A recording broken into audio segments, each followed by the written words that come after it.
বাংলাদেশের ভিতর ভারত যদি হাত দেয় সেই হাতের অস্তিত্ব বিলীন হয়ে যাবে।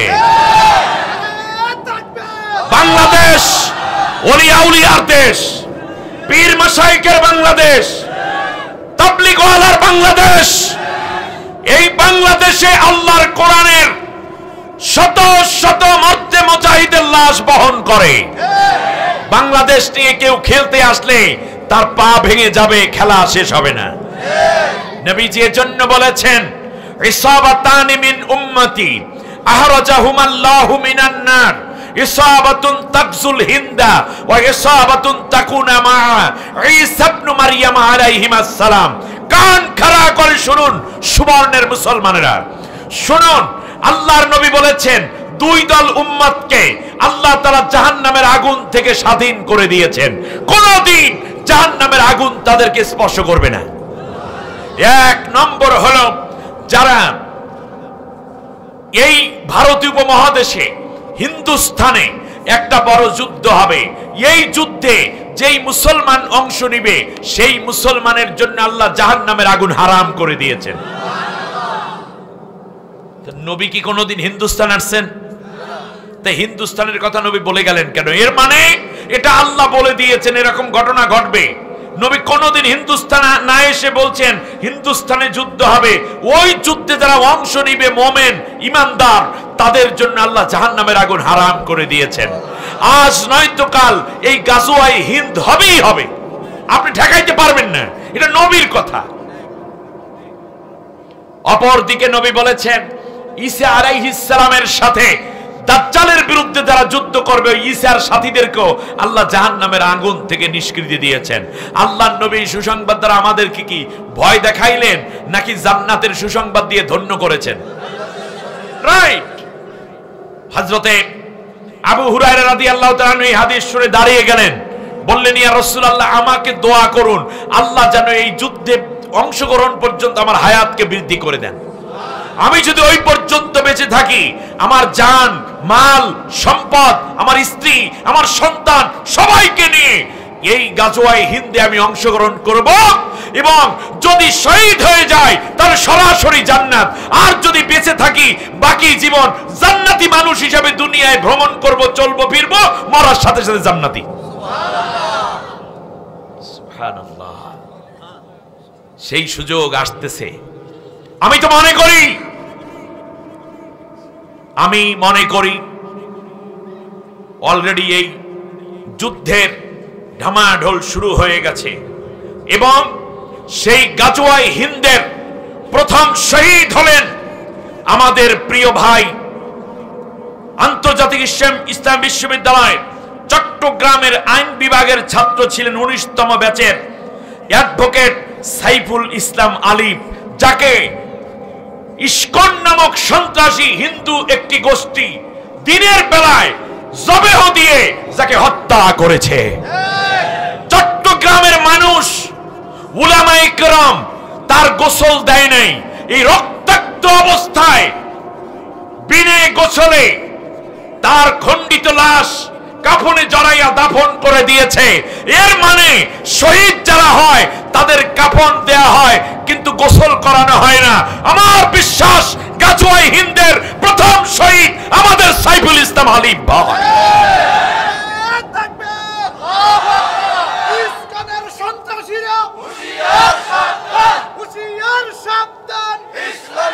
আমার দেশের সাধারণ হিন্দুরা কোনোদিন আমাদের সাথে যুদ্ধ করতে আসবে না, ভারতেও হবে না, কিন্তু এই হিন্দুদের মধ্য থেকে কতিপয় লোক আরএসএস এবং এই ইস্কন এদেরকে যুদ্ধের প্রশিক্ষণ দিয়েছে, সাময়িক প্রশিক্ষণ দেয়া হয়েছে, সামরিক প্রশিক্ষণ, অর্থ দিয়ে মদদ দিয়ে প্রশিক্ষণ দিয়ে মুসলমানদের বিরুদ্ধে লেলিয়ে দিয়ে যেখানে মুসলমান পাও সেখানে হত্যা করো। ঠিক তার বিপরীতে ওই যুদ্ধ যদি আসে তাহলে নবী বলেছেন আমার উম্মত 3 দলে বিভক্ত হবে, এক দল জান্নাতি হবে, 2 দল জাহান্নামে যাবে। যারা জান্নাতে যাবে সেই দলটি যারা সরাসরি অংশ নিবে, আর এক দল মুনাফিকি করবে, বিভিন্ন খানকায় বসে থাকবে, আবার কেউ মসজিদের মধ্যে বসে থাকবে, কেউ বাংলোতে বসে থাকবে, কেউ মাদ্রাসায় বসে থাকবে। আমাদের মতো কিছু এরকম দুর্বল ইমানদার ও নাজারি তখন তৈরি হয়, যারা বলবে ঠিক আছে আরামসে আসি, ভালো আছি, তারা অপেক্ষায় করবে দেখিনি কি হয়, দেখি কি হয়। এই দেখি দেখি করতে করতে অসহ্য গোষ্ঠী শেষ। এরা সব মুনাফিক। আর একদল হবে যারা সরাসরি হিন্দুদেরকে তথা ওই সন্ত্রাসীদেরকে সাহায্য করবে এবং মুসলমানদেরকে হত্যা করে বলবে আপনাদের আসার দরকার নেই, আমরা এই মুসলমান সাফ করে দিচ্ছি। এরাও জাহান্নামী। বিশ্বনবী সাল্লাল্লাহু আলাইহি ওয়াসাল্লাম হাদিস বর্ণনা করা বন্ধ করে দিলেন কিছু সময়। ফাবাকান নবী সাল্লাল্লাহু আলাইহি ওয়াসাল্লাম, এরপর আল্লাহর নবী কিছু সময় কান্না করলেন। ফারাফা ওয়াজহাহুন নবী সাল্লাল্লাহু আলাইহি ওয়াসাল্লাম, এরপর নবী সাল্লাল্লাহু আলাইহি ওয়াসাল্লাম তার চেহারা মোবারক উঁচু করলেন। এরপর নবী হাসলেন। সাহাবীরা বলল ইয়া রাসূলুল্লাহ, মাঝখানে হাদিস বলা বন্ধ করলেন, তারপরে আবার কাঁদলেন, চেহারা মোবারক উঁচু করে হাসলেন। আপনি তো কোনোদিন হাদিস বর্ণনার মাঝখানে এতগুলো কাজ করেন না। আল্লাহর নবী বললেন সাহাবীরা রে, এই যুদ্ধটা একটু দীর্ঘমেয়াদী হবে, এই জন্য আমি মাঝখানে হাদিস বর্ণনা করা শেষ একটু সময় নিলাম। এই সময় নেওয়া মানে যুদ্ধটাই 1-2 বছরে শেষ হবে না, একটু দীর্ঘমেয়াদী হবে। আপনারা বুঝতে পেরেছেন কথাগুলো? সাহাবীরা বলল ইয়া রাসূলুল্লাহ, কাঁদলেন কেন? আল্লাহর নবী বললেন আমার সাহাবীরা শোনো, আমি নবী, তোমরা সাধারণ মানুষ। আল্লাহ আমাকে যা দেখান তোমাদেরকে তা দেখান না। আল্লাহ আমাকে দেখিয়েছেন এই যুদ্ধে ভয়াবহ রক্তক্ষয়ী সংঘর্ষ হবে। আল্লাহ আমাকে দেখিয়েছেন মানুষের রক্তের উপর দিয়া মানুষের লাশ ভেসে ভেসে যাচ্ছে। নবীজি শেষবারে হাসলেন কেন? আল্লাহর নবী বললেন যুদ্ধ যতই দীর্ঘমেয়াদী হোক আর যতই রক্তক্ষয়ী সংঘর্ষ হোক না কেন, আল্লাহ রাব্বুল আলামিন আমাকে দেখিয়ে দিয়েছেন চূড়ান্ত বিজয়ে আল্লাহ তাআলা আমার উম্মতকে বিজয় দান করেছে। এই দৃশ্য দেখে আমি হেসেছি।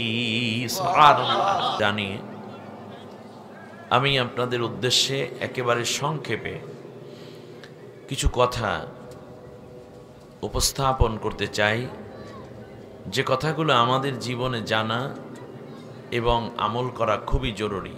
যেহেতু ফ্রেন্ডস একতা ফাউন্ডেশনে প্রথমবারের মতো আল্লাহর কোরআনের তাফসীর মাহফিল সাজিয়েছে, এজন্য আমার পক্ষ থেকে আমার এই আয়োজক ভাইদেরকে মোবারকবাদ জানাই, ধন্যবাদ জানাই। এজন্য এ পৃথিবীতে মাহফিল হলে তো একটা মাহফিলই হওয়ার কথা, সেটা হচ্ছে কোরআনের মাহফিল। যতদিন নবীর উপরে কোরআন নাজিল হয় নাই ততদিন আল্লাহর নবী সাহাবীদেরকে ডেকে কোনো মাহফিলের আয়োজন করে বলেন নাই আমার কথা তোমরা শোনো, বলেছেন? ভালো করে বুঝতেন। আসলে আল্লাহর নবী কখনো লোকদেরকে ডেকেছেন আসো আমি কিছু কথা বলবো তোমরা শোনো, এই কথা নবী বলেছেন? কোরআন নাজিল হলো, রাসূল সাল্লাল্লাহু আলাইহি ওয়াসাল্লাম সর্বপ্রথম মাহফিলের আয়োজন করলেন। আয়োজক মুহাম্মদ সাল্লাল্লাহু আলাইহি ওয়াসাল্লাম নিজে খানা দানার ব্যবস্থা করছেন খাদিজা রাদিয়াল্লাহু তাআলা আনহার পক্ষ থেকে, আর শ্রোতা যা ছিল তার মধ্যে 3 জন মোমেন, বাকি সব কাফের। ইমানদার যারা ছিলেন তাদের মধ্যে একজন ছিলেন হযরত আবু হালা রাদিয়াল্লাহু তাআলা আনহু। আর রাসূল সাল্লাল্লাহু আলাইহি ওয়াসাল্লাম তো আছেনই। এইদিকে ছিলেন আবু বকর রাদিয়াল্লাহু তাআলা আনহু, ওইদিকে ছিলেন আলী রাদিয়াল্লাহু তাআলা আনহু। আবু বকর, আলী আর আবু হালা 3 জন মোমেন, আর রাসূল সাল্লাল্লাহু আলাইহি ওয়াসাল্লাম হলেন বক্তা, মুফাসসির, আর বাকি সব শ্রোতারা কি? আর 1450 বছর পরে সেই কোরআনের কথা যখন আমরা বলছি, আমাদের সামনে হাজার হাজার ইমানদার হাজির হয়ে যান। সুবহানাল্লাহ। কাফেরের সংখ্যা কমই থাকে, তবে কিছু মুনাফিক থাকে সামনে, ঠিক না? এদেরকে তাড়াইতে পারবেন না, তাদের পরিণতি আল্লাহর হাতে ছেড়ে দিতে হবে। তবে ঈমানদার যারা, তারা আল্লাহর কোরআন শুনে তাদের ঈমানটা বাড়াইয়া নিয়ে যায়, ঠিক না বলেন? ঈমান বাড়ানোর একমাত্র ঔষধ নাম হচ্ছে কোরআন। আল্লাহ রাব্বুল আলামিন বলেন, শোনো, ইন্নামাল মুমিনুনা আল্লাযীনা ইযা যুকিরাল্লাহু ওয়াজিলাত কুলুবুহুম ওয়া ইযা তুলিয়াত আলাইহিম আয়াতুহু যাদাতুহুম ঈমানান ওয়া আলা রাব্বিহিম ইয়াতাওয়াক্কালুন। খাঁটি মুমিন হলো তারা যখন তাদের সামনে আল্লাহর নাম উচ্চারিত হয়, জিকির হয়, তখন তাদের অন্তরটা মোমের মতো গলে যায়। আর যখন আল্লাহর কোরআনের আয়াত তেলাওয়াত করা হয়, তাদের ঈমানটা বেড়ে যায়। সুবহানাল্লাহ বলেন। ঈমান বাড়ানোর ঔষধের নাম কি? জোরে বলেন কি? ঈমান বাড়ানোর ঔষধের নাম কোরআন। এজন্য আল্লাহ রাব্বুল আলামিন বলেন, নবী গো, তুমি জানতে না ঈমান কারে কয়, কিতাব কাকে বলে তুমি জানতা না। আমি আল্লাহ রাব্বুল আলামিন তোমাকে কিতাব দিলাম, ঈমান দিলাম, ঠিক তার পাশাপাশি হেদায়েতের জন্য আমি আল্লাহ রাব্বুল আলামিন একটা চমৎকার শিক্ষা ব্যবস্থা হিসাবে কোরআন নাজিল করে তোমাকে সমৃদ্ধ করে দিলাম। ওমা কুনতা তাদরি মাল কিতাবু ওয়ালাল ঈমান ওয়ালাকিন জাআলনাহু নূরান নাহদি বিহি মান নাশা। নবী, তুমি জানতে না ঈমান কাকে বলে, তুমি জানতে না কিতাব কাকে বলে। আমি আল্লাহ রাব্বুল আলামিন তোমাকে কোরআন নাজিলের মাধ্যমে সুন্দর করে ঈমানের শিক্ষা দিয়েছি। সুবহানাল্লাহ বলেন। তোমাকে আমি হেদায়েত শিখিয়ে দিয়েছি। আল্লাহু আকবার। আসুন, হেদায়েত, ঈমান সব কিছু পাবো এই কোরআনের মধ্যে। আল্লাহ যেন আমাদেরকে কোরআন থেকে হেদায়েত নেয়ার তৌফিক দান করেন, আমিন। আল্লাহ রাব্বুল আলামিন এজন্যই আমাদের নবীর বিষয়ে চমৎকার করে আরো উদাহরণ দিয়ে বলছেন, নবী গো, যদি এই কোরআন অনুযায়ী চলো তাহলে হেদায়েত পেয়ে যাবা। হাযা হুদা ওয়া রাহমাতাও ওয়া বুশরা লিল মুসলিমিন। কোরআন তোমার জন্য হেদায়েত, তোমার জন্য রহমত আর জান্নাতের সুসংবাদ। আমরা তিনটা জিনিস চাই। এক নম্বরে চাই আমরা হেদায়েত চাই। বলেন কি চাই? সবাই হেদায়েত চান? বাস, হেদায়েত চাই। দ্বিতীয়বারে চাই আল্লাহ যেন রহমত দিয়ে রাখে, গজব যেন না দেন। রহমত আছে মানে শান্তিতে আছে। দ্বিতীয় চাই কি? রহমত। হেদায়েত চাই, রহমত চাই, আর পরকালে জান্নাত চাই, ঠিক না বলেন? তাহলে এখন আল্লাহ রাব্বুল আলামিন বলছেন, শোনো, তোমরা আমার কোরআনটারে মাইনা নাও, তাহলে আমি তোমাদেরকে কি কি দেব শোনো। হেদায়েত দেব, রহমত দেব, পরকালে জান্নাত দেব। আর লাগে? বলেন আর কিছু লাগে? লাগে না। বাস এই তিনটা নেয়ার জন্য এরপর আল্লাহ তাআলা বলছেন, শোনো, ফামান তাবিআ হুদায়া ফালা খাউফুন আলাইহিম ওয়ালা হুম ইয়াহজানুন। যারা আমার এই কোরআন থেকে হেদায়েত নিবে তাদের জন্য কোনো ভয় নাই, পরকালে তাদের জন্য কোনো দুশ্চিন্তা নাই। সুবহানাল্লাহ। কোরআন মানছেন, কোরআনের আলোচনা। রাসূল সাল্লাল্লাহু আলাইহি ওয়াসাল্লাম প্রথম যেই ভাষণ দিলেন কোরআন পাওয়ার পরে, পেট ভরে খাওয়াইছে। কারণ গ্রামে একটা কথা বলে, মুখে দিলে চোখে লাজ, একটা কথা আছে না? এই খাওয়াইছে। খাওয়ানোর পরে সাফা পাহাড়ের কিনারে দাঁড়িয়ে বললেন, আমার জাতির লোকেরা, যদি আমি বলি এই পাহাড়ের পেছন দিক থেকে একদল সশস্ত্র সৈন্য তোমাদেরকে আক্রমণ করে এখন মেরে ফেলবে, তোমরা কি বিশ্বাস করবে? বলে, হ্যাঁ অবশ্যই বিশ্বাস করব। বলে, কেন বিশ্বাস করবা?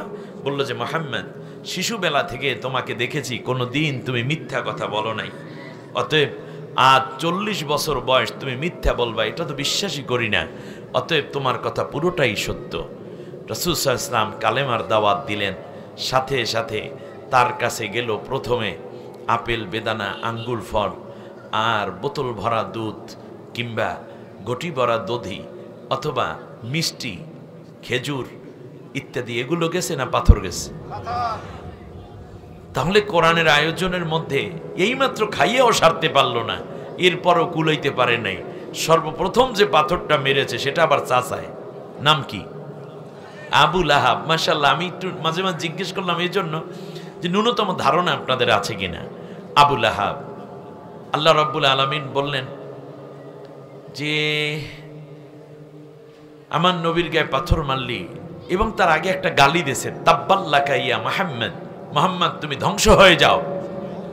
আল্লাহ রাব্বুল আলামিন জবাব দিয়া বললেন তাব্বাত ইয়াদা আবি লাহাব।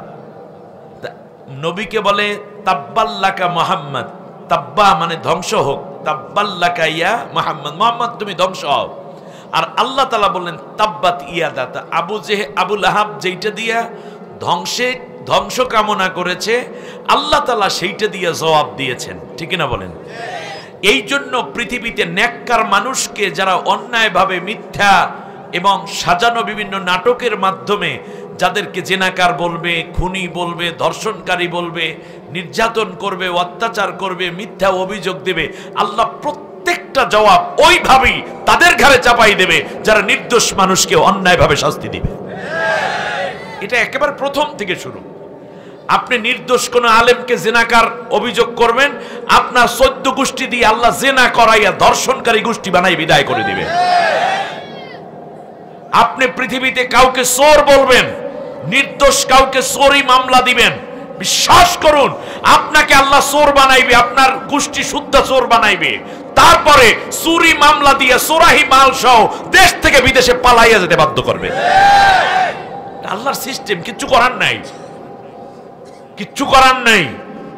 যারাই অন্যায়ভাবে নির্দোষকে দোষী সাব্যস্ত করেছে তাদের প্রত্যেককে ওই দোষে আল্লাহ তাআলা দোষী করবেন। ফাকওয়া দেখতে মালা বুহতানা ওয়া ইসমাম মুবিনা, নির্দোষ মানুষকে দোষী বানাইছো মানে নিজে ওই দোষ না করা পর্যন্ত আল্লাহ তোর মরণই দেবে না। আল্লাহ রাব্বুল আলামিনের এই কোরআন আমরা শুনতে এসেছি, আল্লাহর নবীর উপর যখনই আয়াত নাজিল হতেন তখনই নবী একটা তাফসীর মাহফিল সাজাইতেন। সুবহানাল্লাহ বলেন।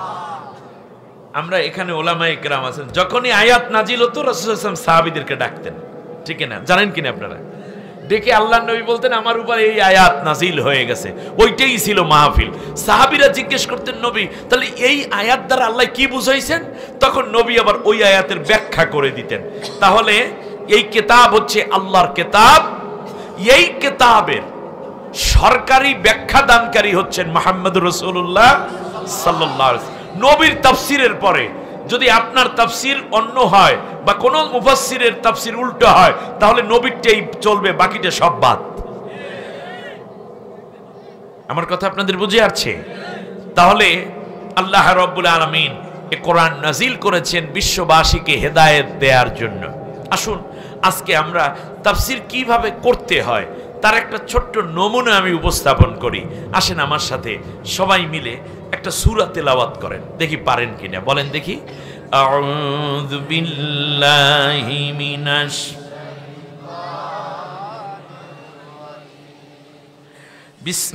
বিসমিল্লাহির রাহমানির রাহিম। বিতাড়িত অভিশপ্ত শয়তানের ওয়াসওয়াসা থেকে আল্লাহর আশ্রয় চাই। কার? জোরে বলেন। আমাদের আশ্রয়দাতা কে? প্রশ্রয়দাতা কে? Bharat, Pakistan, America, China, London, বড় বড় বিল্ডিং না, আমাদের আশ্রয়দাতা কে? আমরা কার উপরে ভরসা করি? অতএব আমাদের আশ্রয়দাতা আল্লাহ ছাড়া আর কেউ নাই। পরম করুণাময় অসীম দয়ালু আল্লাহর নামে শুরু করছি। অদ্দুহা ওয়াল্লাইলি ইযা সাজা মা ওয়াদ্দাআকা রাব্বুকা ওয়া মা ক্বালা وَلَلْآخِرَةُ خَيْرٌ لَكَ مِنَ الْأُولَى ولسوف يعطيك ربك فترضى ألم يجدك يتيما فآوى ووجدك ضالا فهدى ووجدك عائلا فأغنى فأما اليتيم فلا تقهر وأما السائل فلا تنهر وأما بنعمة ربك فحدث آمنت بالله অর্থ হচ্ছে দীপ্রহার উজ্জ্বল উদ্দীপ্ত দিনের আলোয় ভরপুর সময়ের কসম রাতের শপথ যখন তা নিশীথে গভীরতায় পৌঁছে যায় যখন তা গহীন অন্ধকারে ঢেকে দেয় প্রকৃতিকে এই রাতের কসম হে রাসূল তুমি হতাশ হয়ো না তোমার রব আল্লাহ তাআলা তোমাকে ভুলে যান নাই তিনি তোমাকে ছেড়েও যান নাই সুবহানাল্লাহ মনে রাখবে প্রকৃতির নিয়মে যেমন উদ্দীপ্ত সূর্য আছে ঠিক দীপ্রহারের ভরা রৌদ্রোজ্জ্বল আলো যেমন থাকে জীবনে আবার কখনো গহীন অন্ধকারও আসে অতএব এখন যে কাফেরদের অত্যাচারে তুমি জর্জরিত হচ্ছ কয়দিন পরেই আমি আল্লাহ রব্বুল আলামিন সব দূর করে তোমাকে উদ্দীপ্ত আলোর মতো একটা জীবন জীবিকা দান করে দেব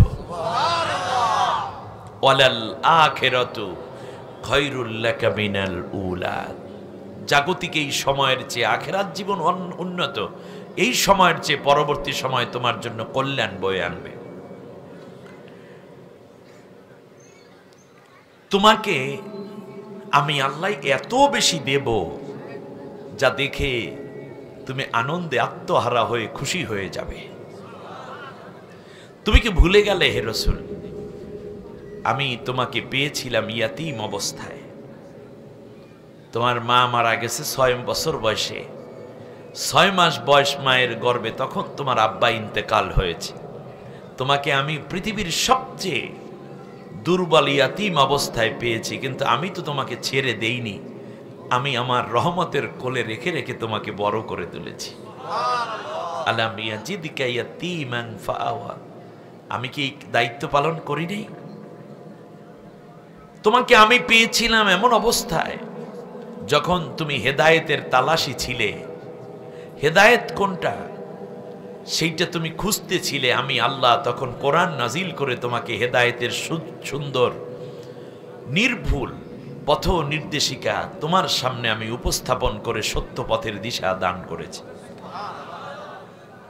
আমি তোমাকে পেয়েছিলাম খুব হতদরিদ্র অবস্থায় এই দুনিয়ায় দাঁড়াবার মতো এক টুকরা জায়গাও তোমার ছিল না আমি আল্লাহ রব্বুল আলামিন তোমাকে ধনী করে সমৃদ্ধ করে দেইনি সুবহানাল্লাহ সুতরাং যখন তোমার কাছে কোনো ইয়াতীম আসবে বা যখন তুমি কোনো ইয়াতীমের সন্ধান পাবে তখন তুমি ইয়েতিমের উপরে কঠোর হবে না ইয়েতিমের উপরে কঠিন হৃদয়বান হবে না বরং তুমি তাদের উপর নরম দিল এবং মায়াবী হয়ে যাইও সুবহানাল্লাহ আর যদি তোমার কাছে কেউ কিছু চায় প্রার্থী হয় তাহলে তুমি তাকে খালি ফিরাবা না কারণ বিপদে পড়েই মানুষের কাছে কিছু চাইতে আসে তুমি তাকে খালি ফিরাইয়া দিবে না ধমক দিয়ে বলবে না এখান থেকে যাও আমার কাছে এত চাইতে এসো না এ কথা তুমি বলবে না কে নিষেধ করতেছেন কাকে এর মানে আমাদেরকে আল্লাহ শিখাচ্ছেন তোমরাও যেন ওই রকম হয়ে না যাও নবীকে শিক্ষার মাধ্যমে আমাদেরকে ঠিক এই কথাগুলোই আল্লাহ বোঝাচ্ছেন। وَأَمَّا بِنِعْمَةِ رَبِّكَ فَحَدِّثْ। নবী গো, আমি আল্লাহ তোমাকে যেই নেয়ামতগুলা দান করে দিলাম, তোমার উপর আমি যেই নেয়ামত রাজি দিয়ে তোমাকে সমৃদ্ধ করেছি, বিশ্ববাসীর সামনে তুমি এই নেয়ামতের কথাগুলা জানাইয়া দিও। তুমি জানাইয়া দিও, মানুষকে বলে দিও যে আমি একদিন এতিম ছিলাম, আমার আল্লাহ আমাকে দয়া করেছেন। মক্কার মানুষগুলো আমাকে হত্যা করার জন্য ঘাড় ধরে বের করে দিতে চেয়েছে, আল্লাহ তাআলা আমাকে মদিনার রাষ্ট্রপতি বানাই দিয়েছে। তুমি বলে দিও মানুষের কাছে, আমার ঘরে কোনোদিন এমন দিন গেছে খাবার ছিল না, আমার আল্লাহ আমাকে আজ গোটা বিশ্বের প্রেসিডেন্ট বানাইয়ে দিয়েছেন, আমার ঘরে আর খাদ্যের কোনো অভাব নাই। তুমি জানাইয়া দিও মানুষকে, আল্লাহ আমাকে স্ত্রী দিয়েছেন, আল্লাহ আমাকে সন্তান দিয়েছেন, সম্মানিত করেছেন। কিয়ামতের দিন আল্লাহ আমাকে মাকামে মাহমুদে দাঁড় করাইয়া দিয়া সমস্ত নবীদের চেয়ে শ্রেষ্ঠ নবী হিসাবে আল্লাহ স্বীকৃতি দিয়ে প্রথম আমাকে জান্নাতে পৌঁছাইয়ে দিবেন। এই কথাগুলো মানুষের কানে কানে পৌঁছাই দিও। সুবহানাল্লাহ। তাহলে আল্লাহ যেই নিয়ামত দিয়েছেন সেই নিয়ামত অন্যের কাছে জানাইয়া দিতে হয়।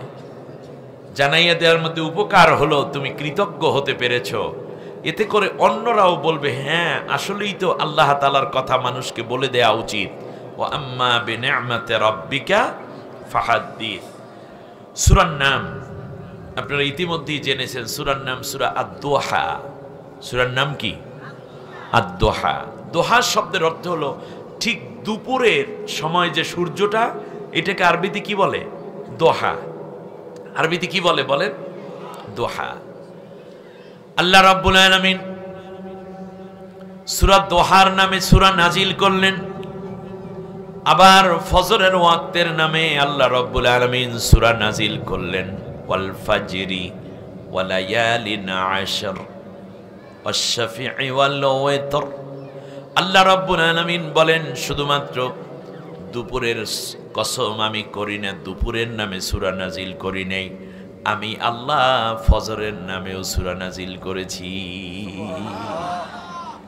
আল্লাহ রাব্বুল আলামিন আবার বললেন শোনো, ফজরের নামে শুধু সূরা নাজিল করলাম আর ফজর বুঝলা এটাই নয়, বরং যেই কোরআনের মধ্যে আমি আল্লাহই সূরা নাজিল করেছি, তোমরা যদি ফজরের নামাজে আমি আল্লাহর কোরআনটা তেলাওয়াত করো, ফজরের সালাম ফেরানোর পরে আমি আল্লাহর কোরআন থেকে কিছু তেলাওয়াত করো, তাহলে মনে রাখবা ইন্না কুরআনাল ফাজরি কানা মাশহুদা। ফজরের কোরআন তেলাওয়াত তোমার জন্য কাল কিয়ামতের ময়দানে আমি আল্লাহ রাব্বুল আলামিনের সামনে তোমার জন্য জোরালো সুপারিশ করতে থাকবে।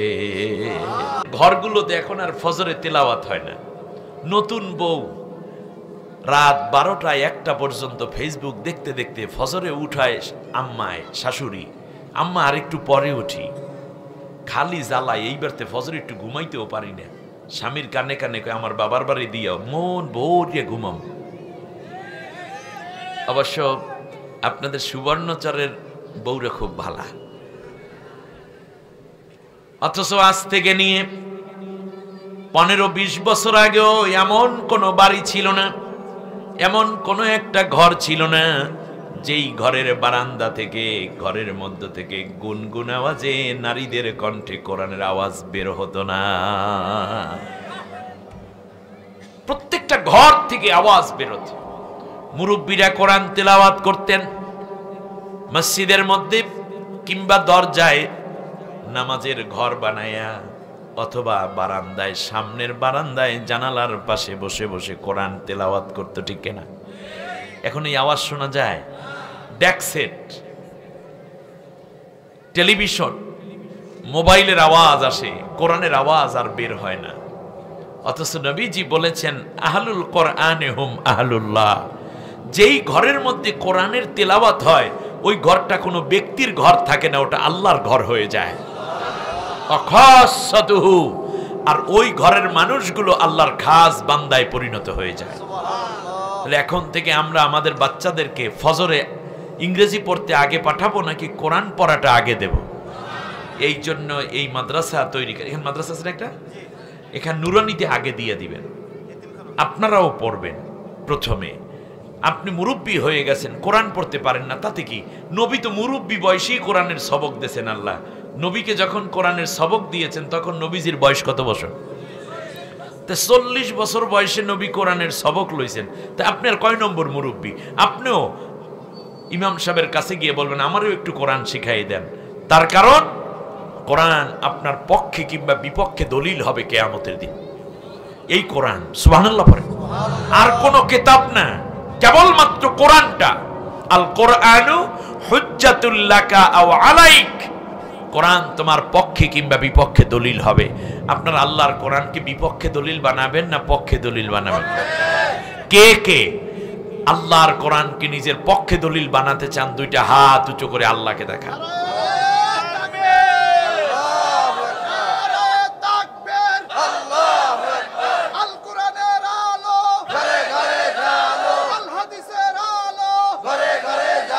আল্লাহ কবুল করুন, সবাই বলেন আমিন।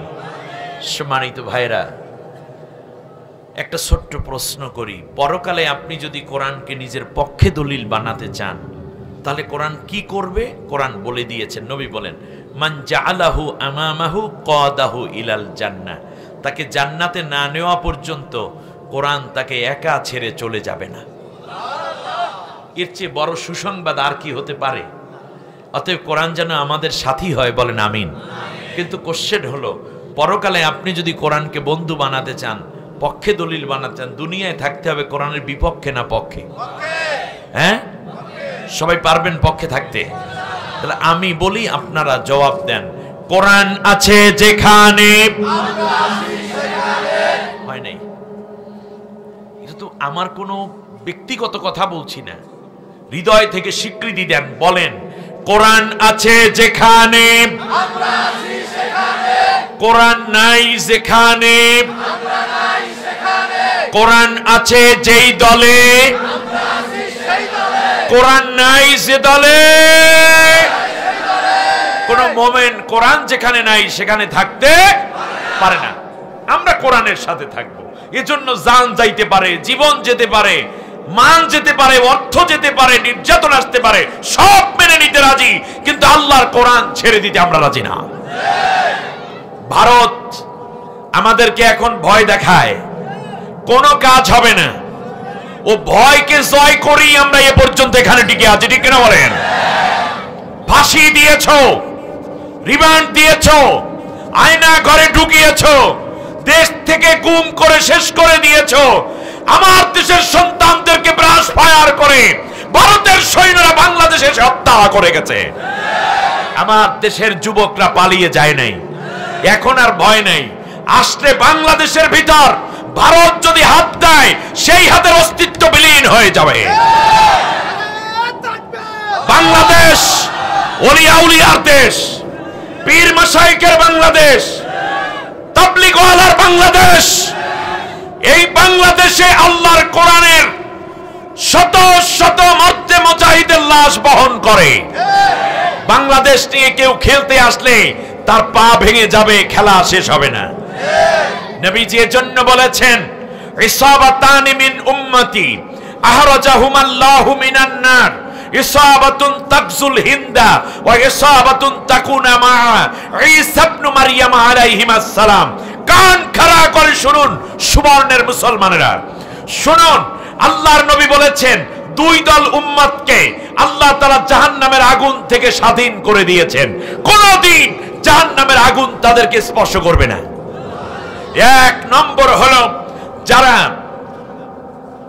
এই ভারতীয় উপমহাদেশে হিন্দুস্তানে একটা বড় যুদ্ধ হবে, এই যুদ্ধে যেই মুসলমান অংশ নিবে সেই মুসলমানের জন্য আল্লাহ জাহান্নামের আগুন হারাম করে দিয়েছেন। নবী কি কোনোদিন হিন্দুস্তান আসছেন? তাই হিন্দুস্তানের কথা নবী বলে গেলেন কেন? এর মানে এটা আল্লাহ বলে দিয়েছেন এরকম ঘটনা ঘটবে। নবী কোনদিন হিন্দুস্তানে না এসে বলছেন হিন্দুস্তানে যুদ্ধ হবে। ওই যুদ্ধে যারা অংশ নিবে মুমিন ইমানদার, তাদের জন্য আল্লাহ জাহান্নামের আগুন হারাম করে দিয়েছেন। আজ নয়তো কাল এই গাজওয়ায়ে হিন্দ হবেই হবে, আপনি ঠেকাইতে পারবেন না, এটা নবীর কথা। অপরদিকে নবী বলেছেন ঈসা আলাইহিস সালামের সাথে দাজ্জালের বিরুদ্ধে যারা যুদ্ধ করবে ওই ঈসার সাথীদেরকেও আল্লাহ জাহান্নামের আগুন থেকে নিষ্কৃতি দিয়েছেন। আল্লাহর নবী সুসংবাদ দ্বারা আমাদেরকে কি ভয় দেখাইলেন নাকি জান্নাতের সুসংবাদ দিয়ে ধন্য করেছেন? রাইট। হযরতে আবু হুরায়রা রাদিয়াল্লাহু তাআলা এই হাদিস শুনে দাঁড়িয়ে গেলেন, বললেন ইয়া রাসূলুল্লাহ আমাকে দোয়া করুন আল্লাহ যেন এই যুদ্ধে অংশগ্রহণ পর্যন্ত আমার হায়াতকে বৃদ্ধি করে দেন। আমি যদি ওই পর্যন্ত বেঁচে থাকি আমার জান মাল সম্পদ আমার স্ত্রী আমার সন্তান সবাইকে নিয়ে এই গাজওয়ায়ে হিন্দে আমি অংশগ্রহণ করব, এবং যদি শহীদ হয়ে যায় তাহলে সরাসরি জান্নাত, আর যদি বেঁচে থাকি বাকি জীবন জান্নাতি মানুষ হিসেবে দুনিয়ায় ভ্রমণ করব, চলবো ফিরবো, মরার সাথে সাথে জান্নাতি। সুবহানাল্লাহ। সেই সুযোগ আসতেছে। আমি মনে করি অলরেডি এই যুদ্ধের ঢামাঢোল শুরু হয়ে গেছে, এবং সেই গাজওয়ায়ে হিন্দের প্রথম শহীদ হলেন আমাদের প্রিয় ভাই আন্তর্জাতিক ইসলাম বিশ্ববিদ্যালয় চট্টগ্রামের আইন বিভাগের ছাত্র ছিলেন 19তম ব্যাচের অ্যাডভোকেট সাইফুল ইসলাম আলিফ, যাকে ইসকন নামক সন্ত্রাসী হিন্দু একটি গোষ্ঠী দিনের বেলায় জবেহ দিয়ে যাকে হত্যা করেছে। চট্টগ্রামের মানুষ উলামায়ে কেরাম তার গোসল দেয় নাই, এই রক্তাক্ত অবস্থায় বিনে গোসলে তার খণ্ডিত লাশ কাফনে জড়াইয়া দাফন করে দিয়েছে। এর মানে শহীদ যারা হয় তাদের কাফন দেয়া হয় কিন্তু গোসল করানো হয় না। আমার বিশ্বাস গাজওয়ায়ে হিন্দের প্রথম শহীদ আমাদের সাইফুল ইসলাম আলিফ ভাই।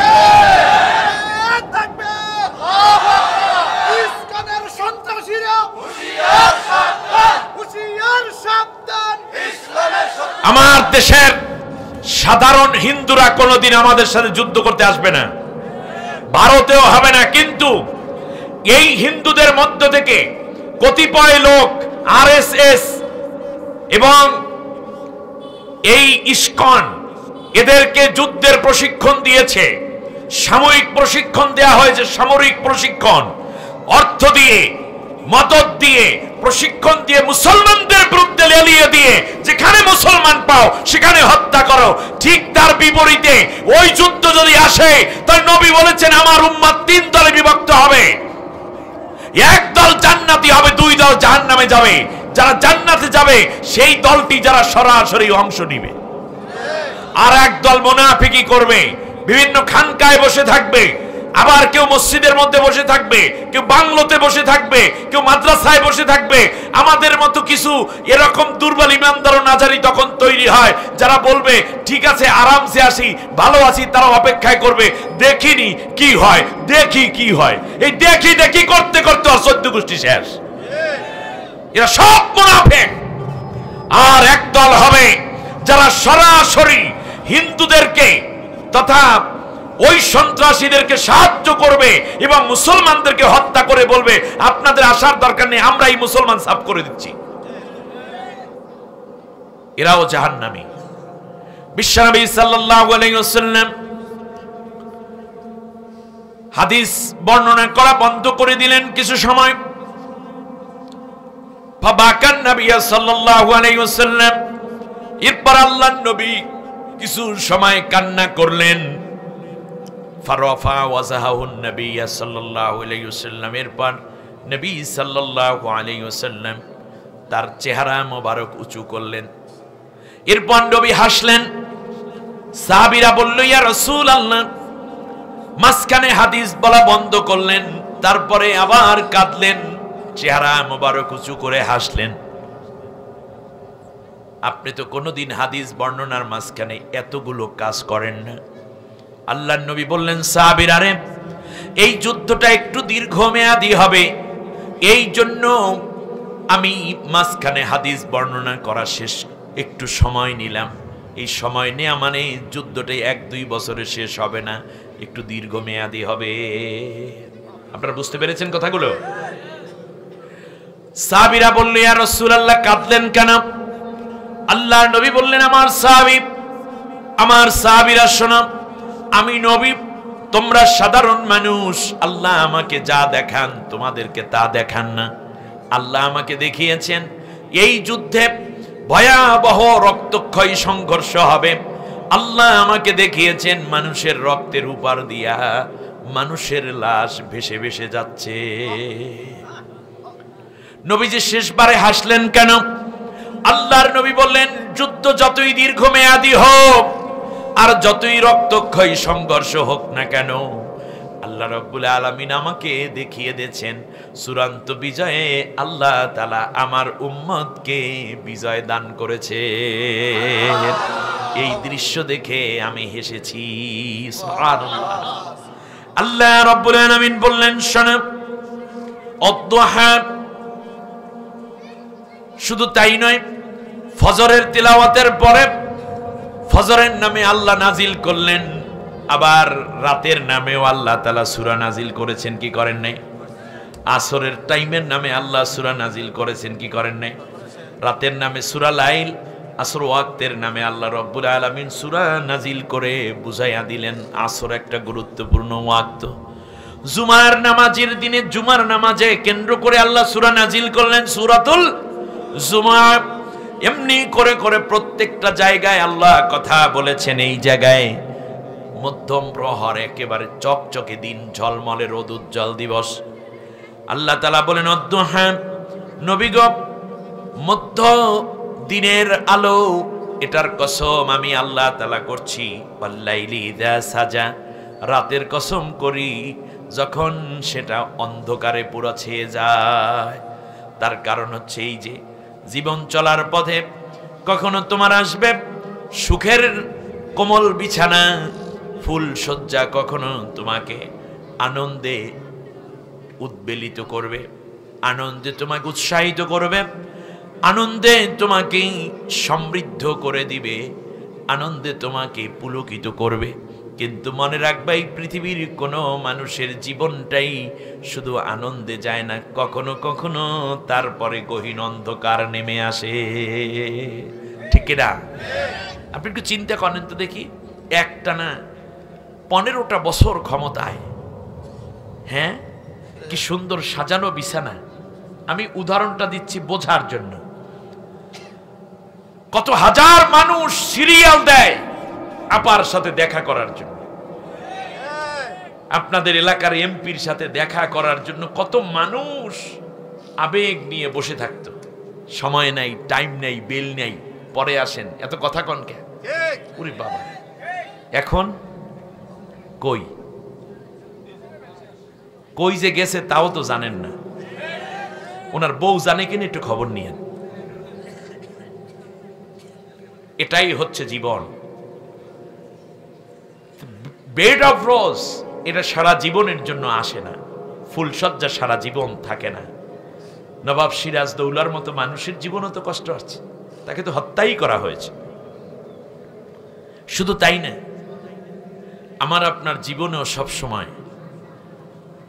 সমৃদ্ধি এবং উন্নতি থাকে না, মাঝে মাঝে কষ্ট আসে। আসে কি আসে না? আসে। আবার কষ্টটাও সব সময় থাকে না। আলহামদুলিল্লাহ পড়েন, কষ্ট সব সময়। এজন্য আল্লাহ রাব্বুল আলামিন সূরা দোহার পরের যে সূরা ইনশিরাহ, সে জায়গায় বলেছেন, ইন্না মাআল উসরি ইউসরা, ফাইন্না মাআল উসরি ইউসরা। নবী গো, মনে রাখবা, কষ্টের সাথে সুখ জড়িত। ইন্না মাআল, মা আর পরে আলিফ লামটা দিয়া আল্লাহ তাআলা এটাকে মারেফা করে ফেলেছেন। অর্থাৎ একটা কষ্টের সাথে, মানে নিঃসন্দেহে, ইন্না মাআল উসরি ইউসরা। খেয়াল করেন, তাহলে কষ্ট হচ্ছে একটা, আলিফ লাম দ্বারা আল্লাহ কষ্ট বানাইছেন কয়টা? উচিত ছিল ইন্না মাআল উসরিল ইউসরা, কিন্তু ইউসরার আগে কি আলিফ লাম আছে? নাই। এর মানে আল্লাহ বুঝাইয়া দিয়েছেন কষ্ট যদি হয় একটা, তাহলে আসান হবে অনেকগুলো, অপরিমিত, অসীম। সুতরাং নবী তোমার চিন্তা নাই, একটা আঘাত খেয়েছো কোনো অসুবিধা নাই, অনেকগুলো শান্তি আমি আল্লাহ তোমাকে দান করে দেব। ইন্না মাআল উসরি, তাই উসরির আগে কি আছে? আলিফ লাম আছে একটা। আর ইউসরার মানে কয়টা? অসীম। সুবহানাল্লাহ। আপনার জীবনে দুই একটা কষ্ট এসেছে, আপনি দেখবেন অনেকগুলো ভালো আল্লাহ আপনাকে দিয়ে। মানুষ শুকরিয়া আদায় করতে চায় না। আপনি তাকান তো অন্ধ মানুষটার দিকে, আর আপনার দুইটা চোখ আছে। একটা বোবা মানুষের দিকে তাকান, আপনাকে আল্লাহ রাব্বুল আলামিন দুইটা, আপনাকে কথা বলার যোগ্যতা দিয়েছেন। আপনার মতোই কিছু মানুষ এই সুবর্ণ চরে দেখবেন, আপনার মতোই এইরকমই বংশে জন্মানো, এরকমই মায়ের সন্তান, পিতার সন্তান, কিন্তু সে পাগল হয়ে রাস্তায় ঘুরছে। আছে না নাই? শরীরের যত্ন নাই, জামা কাপড়ের যত্ন নাই, কি বলে নিজেও বোঝে না। কোথায় পার্থক্য? এখানে। আপনার মতোই সে মানুষ। আপনি একবার ভাবছেন আল্লাহ আপনাকে জ্ঞান দিলেন, বুদ্ধি দিলেন, বিবেচনা দিলেন, আর তার বিবেচনাটা আল্লাহ একটা তার খুলে রাখছে, শুধু গোটা জীবন বরবাদ। আপনাকে আল্লাহ সুন্দরী স্ত্রী দিয়েছেন, সন্তান দিয়েছেন, অনুগত করে দিয়েছেন। আর কত স্ত্রী আছে স্বামীর মাথার মধ্যে প্লেট ভাঙ্গে প্রত্যেকদিন 3টা করিয়া। আপনি কি কম পেয়েছেন আল্লাহর কাছে? সুতরাং আল্লাহ রাব্বুল আলামিনের এই শুকরিয়াগুলো আদায় করবেন। আল্লাহ বলছেন লাইন শাকারতুম লাআযীদান্নাকুম, শুকরিয়া আদায় করবা তো আমি আল্লাহ তোমাদের জন্য নিয়ামত আরো আরো বেশি বেশি বাড়াই দেব। ওয়ালা ইন কাফারতুম ইন্না আযাবি লাশাদীদ, আর যদি তোমরা এটা কুফরি করো, অস্বীকার করো, তাহলে আমি আল্লাহ রাব্বুল আলামিন তোমাদেরকে কঠিন শাস্তির সম্মুখীন করে দেব। আপনার সাথে জন্মানো কত মানুষ পৃথিবী থেকে বিদায় হয়ে গেছে, আল্লাহ আপনাকে এখনো বাঁচাই রাখছে। আবার আপনার মতো বয়সী মানুষই কত মানুষ বিছনায় স্ট্রোক করে, বিছনায় পায়খানা পেশাব, আর আপনি এখনো প্রত্যেক দিন রাস্তায় দিয়ে হাঁটেন 10 কিলো, এরপর গিয়া বাজারে নাস্তা না করা পর্যন্ত আপনি বাড়ি ফিরে আসেন না। এরকম আছে না নাই? তাহলে বোঝা যায় এগুলো আল্লাহ শুকরিয়া আদায় করতে হবে। অদ্দুহা ওয়াল্লাইলি ইযা সাজা, আলোর সময় ক্ষমতা আছে, সব ঠিক আছে, ক্ষমতা নাই, পাগল হয়ে গেছে, মুরব্বী এই কাম করেন না, এখানে থামতে হবে। ক্ষমতা চিরস্থায়ী না। বাংলাদেশ সম্বন্ধে ভারতের পাগল হওয়ার কিছু নাই। বহুত জিনিস নিছেন, অন্যায় করে বাংলাদেশের উপরে নির্যাতন করেছেন আপনারা। বাংলাদেশের যত গুম করা মানুষগুলো ভারত গিয়ে পাওয়া যায়, আর এখন যারা পালাইয়ে গেছে তারাও মামুবাড়ি গিয়েই উঠছে বেশিরভাগ, ঠিক না? কারণ আমাদেরকে বলা হতো পাকিস্তানের দালাল, এরকম গালি দিত না অনেক সময়? আপনাদেরকে গালি দিত কিনা? দিত। বিগত 15 বছরে এই সুবর্ণচরের যারা বিরোধী মত এবং দলের আছেন তারা মামলা খাইছেন না? ফাঁসি দিয়েছে না কিছু লোককে? বিএনপি, জামাত বা অন্যান্য দলের, আমি নাম নিলাম এই জন্য মনে থাকে যেন আপনাদের। আচ্ছা গেল এইটা। আয়না করে ঢুকাইছে না কিছু মানুষ, নির্দোষ মানুষকে? ব্যাস। এর পরেও রিমান্ড দেওয়া, জেল দেওয়া, এর পরেও কেউ কি পাকিস্তান পালাইয়ে গেছে? তাহলে বোঝা যায় যদি পাকিস্তান দালাল হইতো তাহলে ওখানে পালাইয়া যাইতো। বোঝা যায় বাংলাদেশে পাকিস্তানের কোনো দালাল জোরে বলেন নাই? আছে না নাই? নাই। কিন্তু ভারতের দালাল বাংলাদেশে আছে। কেমনে বুঝলেন? এই তো। অতএব আমরা পাকিস্তান কিংবা ভারতের দালাল হব না। আমার বাংলাদেশ, আমার কোরআন, আমার ইসলাম, আমার ঈমান, আমার আল্লাহ, আমার নবী, এইগুলো নিয়ে আমরা বাঁচতে চাই, এগুলো নিয়ে বাংলাদেশে মরতে চাই। কোথাও আমার ঠিকানা নাই। আমি বাংলাদেশের মানুষ, আমার কোরআনের অনুযায়ী আমি চলি, আমার নবীর আদর্শ অনুযায়ী চলি, আমার ঈমান নিয়ে আমি বাঁচতে চাই। কারো দালালি আর করব না, কেবলমাত্র আল্লাহ, আল্লাহ নবী দালালি করব। সবাই রাজি? সবাই রাজি? ব্যাস। মা ওয়াদ্দাআকা রাব্বুকা ওয়া মা ক্বালা। নবী গো, তুমি মাঝে মধ্যে অস্থির হয়ে যাও, বিপদ দেখলে। মানবীয় দুর্বলতা নবীর ভেতরেও ছিল। আল্লাহর নবী অস্থির হয়ে যেতেন। আল্লাহ তাআলা ডাক দিয়া কয়, নবী আমি আল্লাহ তোমাকে ভুলে যাই নাই, আমি আল্লাহ তোমাকে ছেড়েও দেই নাই, আমার রহমতের কোলের মধ্যে আমি তোমাকে রেখেছি।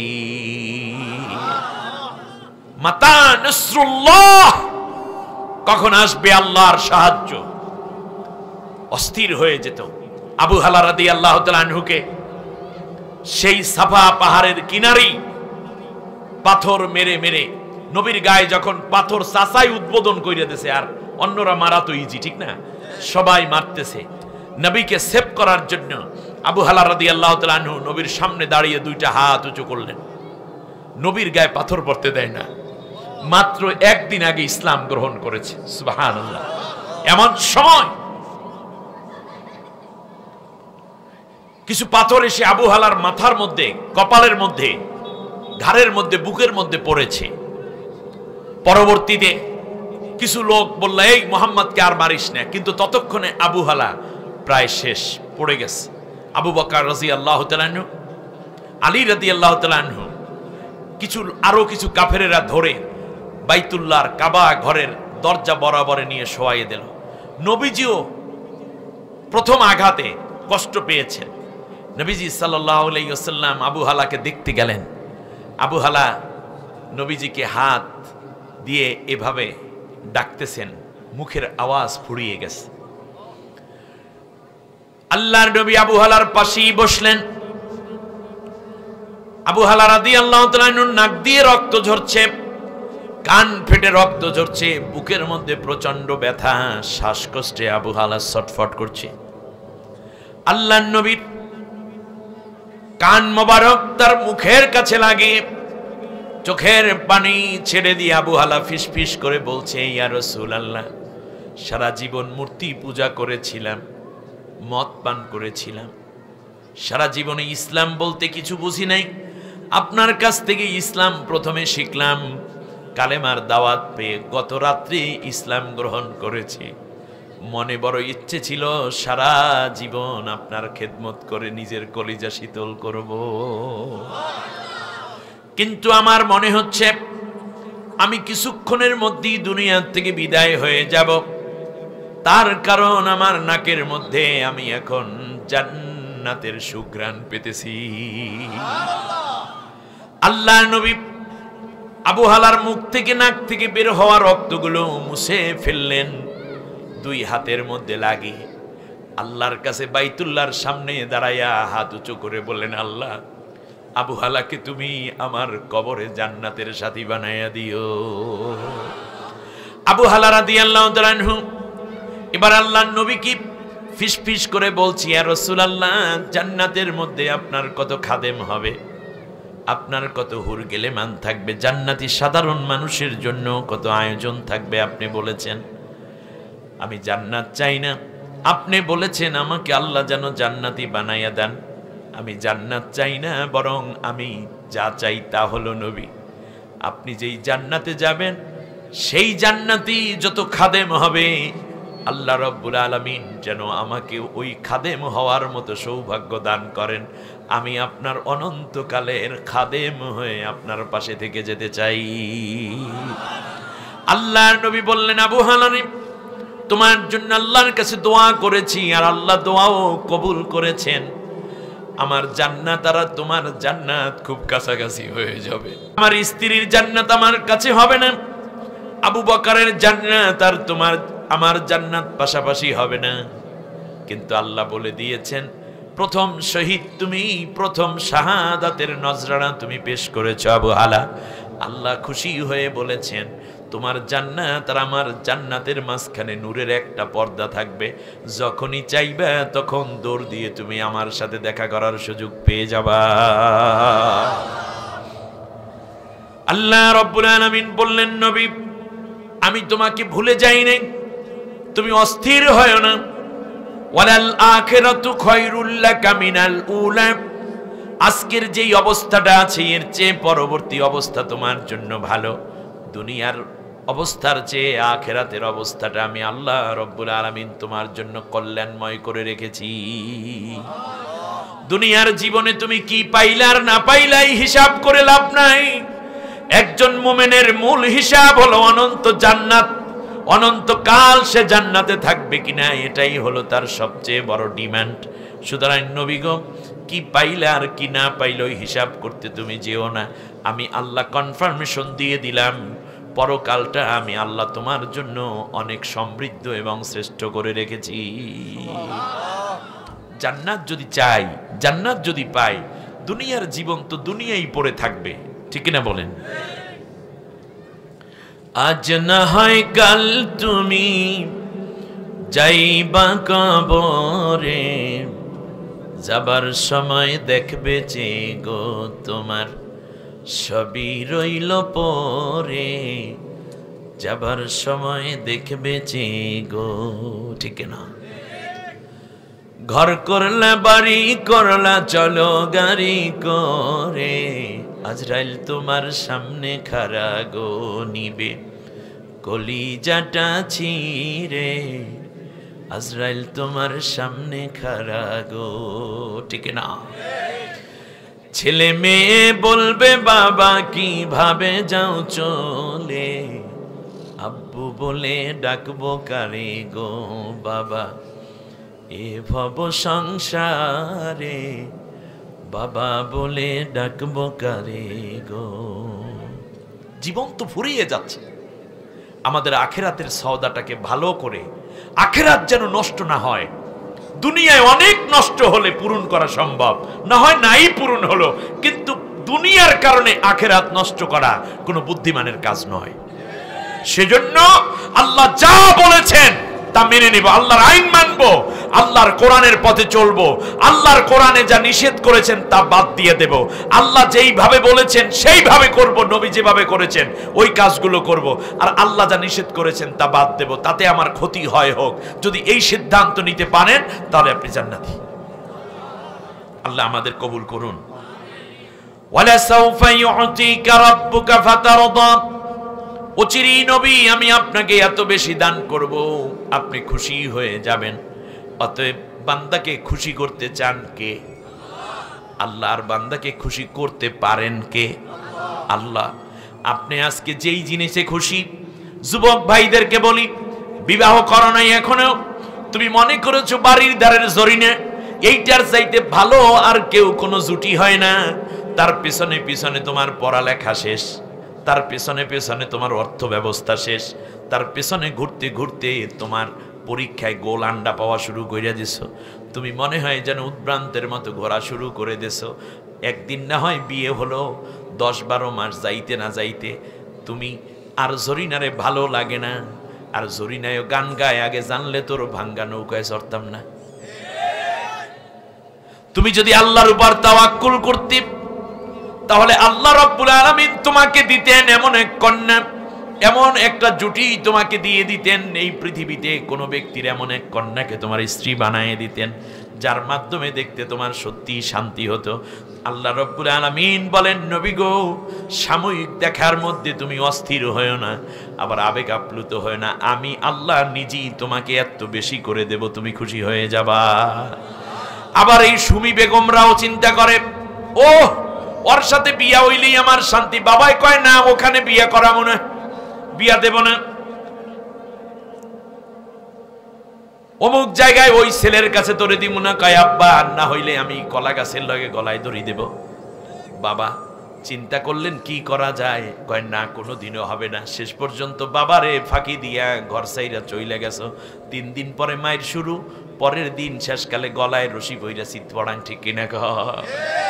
আল্লাহ রাব্বুল আলামিন বলেন, এই রকম চিন্তা তোরা করিস না, এই পৃথিবীতে তোরে আমি পুরুষ বানাইছি, একটা নারী তোর জন্য স্ত্রী নির্ধারণ করেই আমি আল্লাহ তোরে বানাইছি। সুবহানাল্লাহ। হ্যাঁ, আল্লাহ তাআলা বলছেন, আমি তোমার জন্য বউ দেব না, এই চিন্তা তুমি কইরই না। আর মেয়েগুলা, তোরে আমি আল্লাহ বানাইছি, তোরে স্বামী দেব না, তুই চিন্তাই করিস না। কিন্তু তুই নিজে নিজে স্বামী সিলেক্ট করলি কেন? কারণ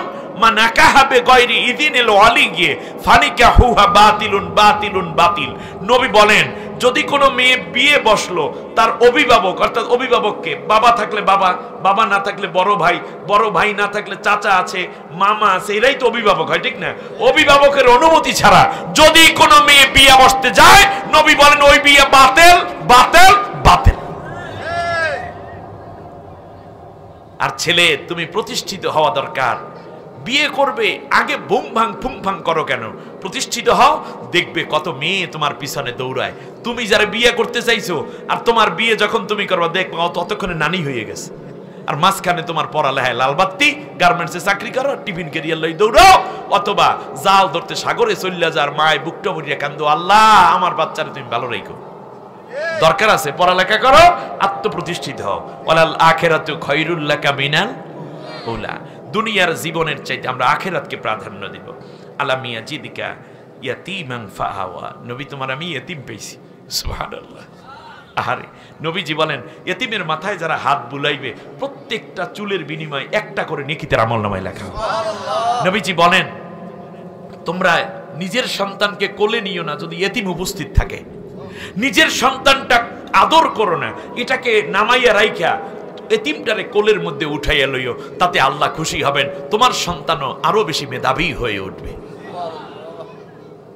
ইয়াতিম, নবী ইয়াতিম ছিলেন, এজন্য নবী বলছেন মান আওয়া ইয়াতিমান, যে ব্যক্তি ইয়াতিমের লালন পালনের ভার নিবে, সেই ব্যক্তি আমার উম্মত আর আমি এভাবে জান্নাতে থাকবে। এই বলে নবী দুইটা আঙ্গুল উঁচু করলেন। আঙ্গুল দুইটা উঁচু করে নবী আবার আঙ্গুল দুইটা মিশিয়ে দিলেন। সাহাবীরা আরজ করলো, ইয়া রাসূলুল্লাহ, এভাবে কেন করলেন? নবী বললেন, ও হবে সাধারণ উম্মত আর আমি হব নবী, কিন্তু দুইজন একই বেহেশতের মধ্যে থাকবো। নবীর সাথে বেহেশতে যেতে চান? এক বেহেশতে থাকতে চান? নবীর সাথে জান্নাতি হতে চান?